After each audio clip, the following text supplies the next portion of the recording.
My name is Richard Barrett. I'm going to be presenting to you a series of videos on values and consciousness. This first video looks at values-based decision-making. Over time, Homo sapiens has evolved 5 modes of decision-making. The first was instinct-based decision-making. Then, later, we evolved subconscious belief-based decision-making. Next came conscious belief-based decision-making. After that, we learned how to do values-based decision-making. And now we're in the process of learning how to do intuition-based decision-making. If we go back about 100,000 years, our ancestors made decisions by reacting to situations. Their reaction was a DNA-encoded response to a survival situation. We still operate like that, but only in survival situations. Next, we learned how to do subconscious belief-based decision-making. Again, this very often came up in survival situations.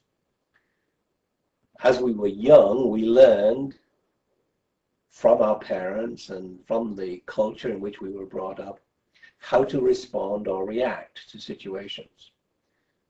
The mode of response or reaction was always to maximize our pleasure or minimize our pain. So subconsciously, we learned how to fit into our environment. In this mode of decision-making and in the instinct-based decision-making, our actions precede thought. An event happens and we react to it. We know if we're doing subconscious belief-based decision-making these days, if our reaction to a situation is angry or if we get upset, we know we're dealing with these subconscious fear-based beliefs that we learned early on in childhood. Eventually, we learned how to do conscious belief-based decision-making. Now, this was different from subconscious belief-based decision-making in that we were able to insert a pause between the event and our response to it.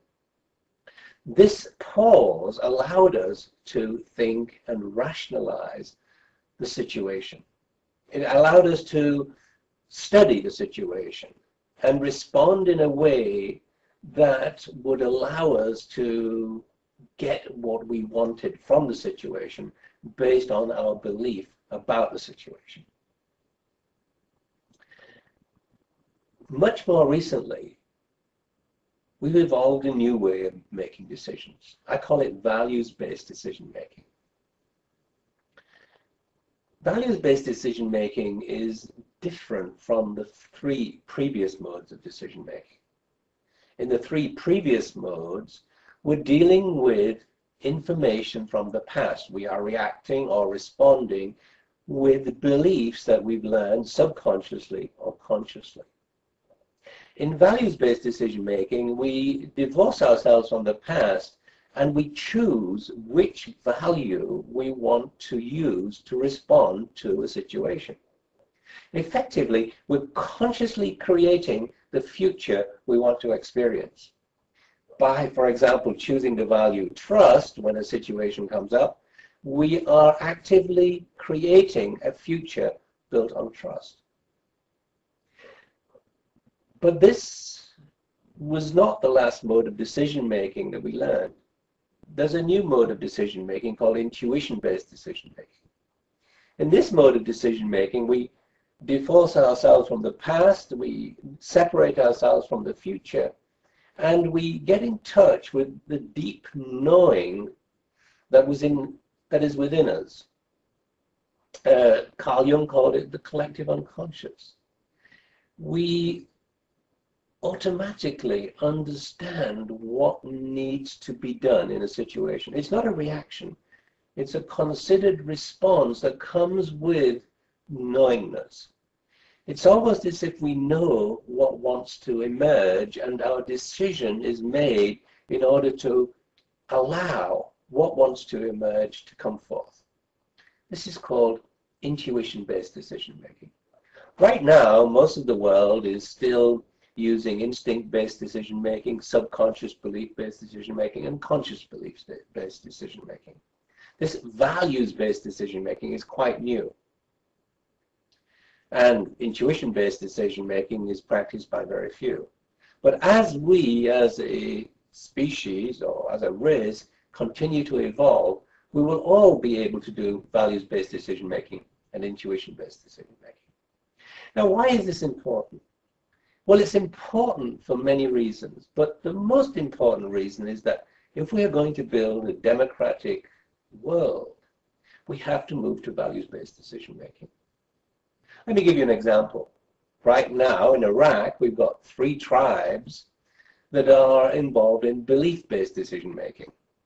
It's almost impossible to create a democratic government because they cannot move yet from their belief-based decision-making to values-based decision-making. You see, values unite, whereas beliefs separate. And the reason we use beliefs to make decisions is because we feel anxious about our future. We feel that we're not in touch with everything we need in order to survive. And that's the situation with these 3 tribes in Iraq. They're close to a survival situation. They have difficult safety situations. So they cling to the beliefs of their tribes in making their decisions. We must first create a safe environment, an environment where people can thrive and prosper before they will give up their belief-based decision-making and move into values-based decision-making. This is important for the future of our planet. Values-based decision-making is also important in organizations. In most organizations, managers and leaders are used to doing belief-based decision-making. They spend a lot of time at university learning how to build a strong organization. They've been to business school, etc., etc. And they have a whole set of beliefs about how things should be done. But these are no longer helping us. If we want to move forward in our organizations, we have to consciously create the future we want to experience. This is important because the culture we create in our organizations is becoming an arena for competitive advantage. And the culture is based on our beliefs and values. If we consciously want to create a future, then we must shift to values-based decision-making. So for all of these reasons, values-based decision-making is important. It represents a step on our collective evolution. And we have to move there if we're going to create a sustainable future for everyone on the planet.